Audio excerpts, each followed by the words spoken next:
All right, we're going to talk a little bit about this staff here. We're mostly going to be focusing on this line here, which is the treble clef line. Most of your instruments are probably going to be looking at this one, and we'll get to this one in the other video. But for some people this is very foreign, and you say to yourself, how do I read it? How does it happen? Well, it comes from repetition, repetition, repetition, and you can go through some of the worksheets that I've attached to be able to familiarize yourself with this.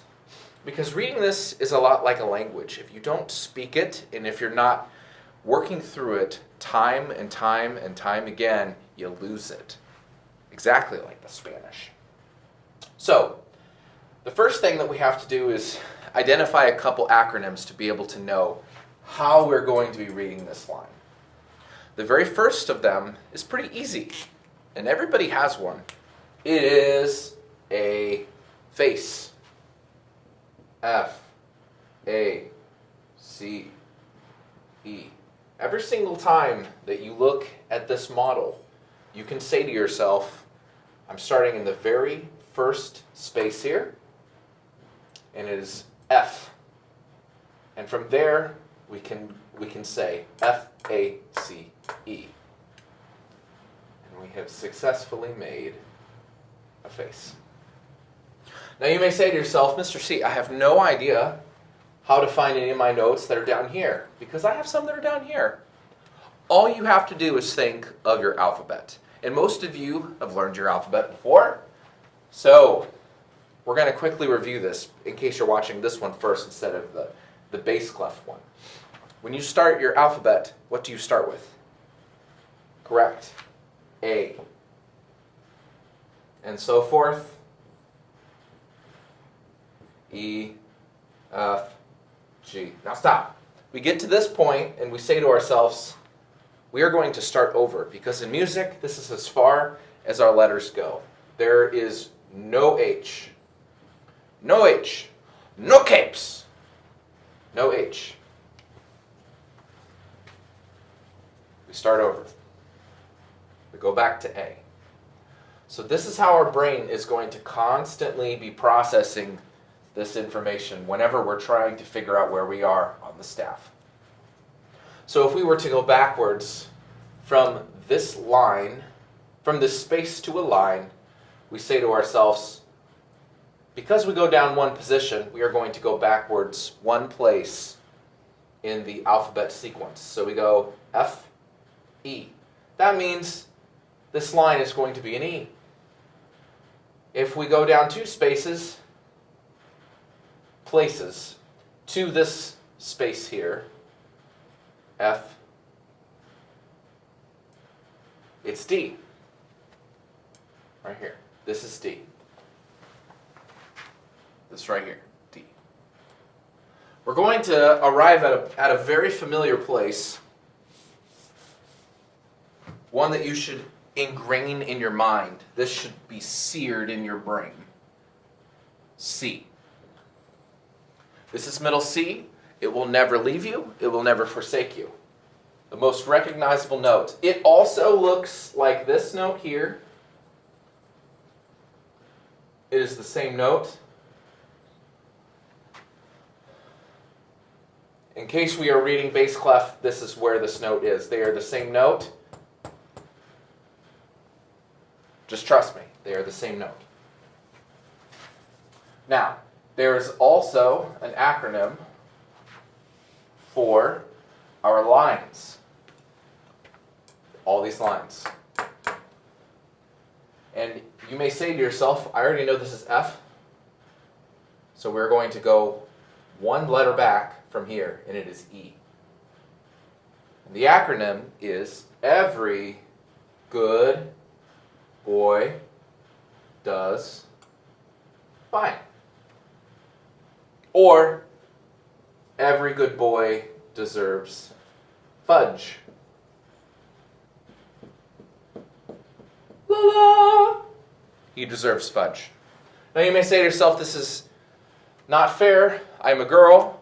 I should have a place in this too. Don't worry, when we get to bass clef, there is an acronym that I've incorporated you. But in this case, every good boy does fine, or every good boy deserves fudge.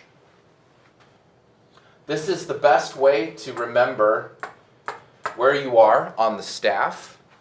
And I want to encourage you to go ahead and take a look at those worksheets to help you be familiarized with where you are on the staff. I'm going to now go through an example page so that you can help identify where on earth you are in the correct letters.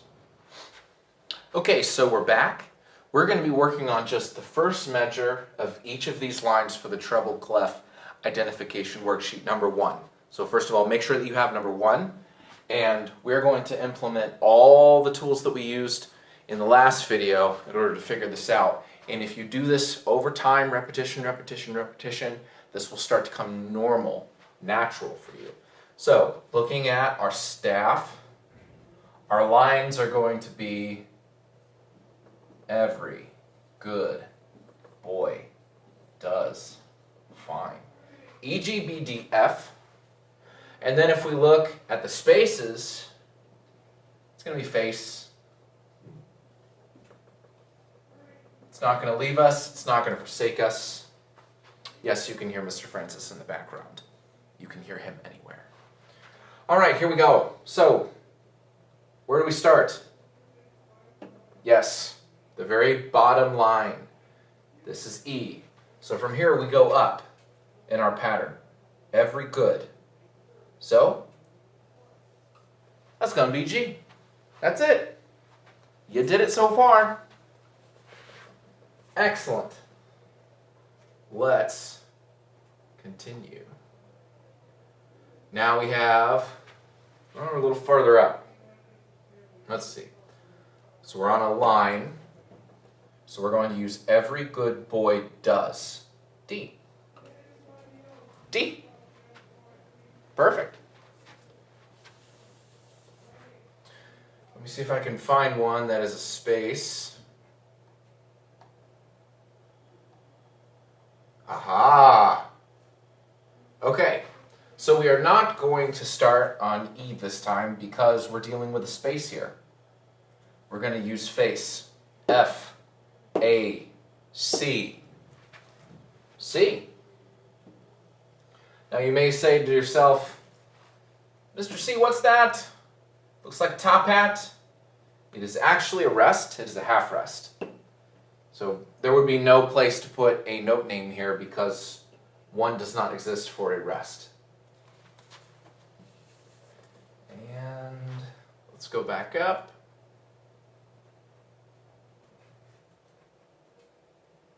And we'll go down.